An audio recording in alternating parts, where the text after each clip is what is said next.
ভাবুন তো, এমন একজন মেকানিককে দেখছেন যার বাহু আর কাঁধের গঠন দেখে মনে হচ্ছে তিনি বুঝি কোনো আন্তর্জাতিক বডি বিল্ডিং প্রতিযোগিতা থেকে উঠে এসেছেন। কিন্তু অবাক করার বিষয় হলো তিনি জীবনে কখনো জিমে যাননি, কোনো প্রোটিন শেক খাননি, এমনকি কোনো ফিটনেস ট্রেনারও রাখেননি। এরা আফ্রিকার সাধারণ মোটর মেকানিক।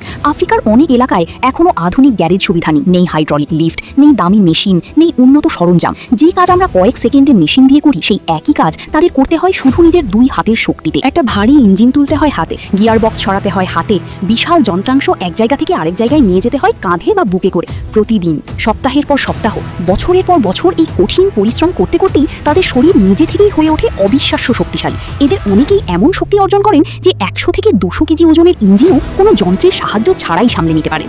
এই দৃশ্য প্রথমবার দেখলে যে কারো মনে হবে এটা কি আদৌ সম্ভব। আর সবচেয়ে অবাক করা বিষয় হলো তাদের দুটি কাজ একসঙ্গেই হয়ে যায়। একদিকে প্রতিদিনের কাজের মাধ্যমেই শরীর তৈরি হচ্ছে, অন্যদিকে সেই কাজ করেই তারা জীবিকা নির্বাহ করছেন। জিমের পেছনে 1 টাকাও খরচ নেই, তবুও তাদের শরীর শুধু দেখতে শক্তিশালী নয়, বাস্তব জীবনের কাজে অবিশ্বাস্যভাবে কার্যকর। এমন প্রাকৃতিক শক্তি আর কঠোর পরিশ্রমের গল্প সত্যিই মানুষকে নতুন করে অনুপ্রাণিত করে। ভিডিওটি ভালো লাগলে আপনার বডি বিল্ডার বন্ধুদের সঙ্গে অবশ্যই শেয়ার করুন।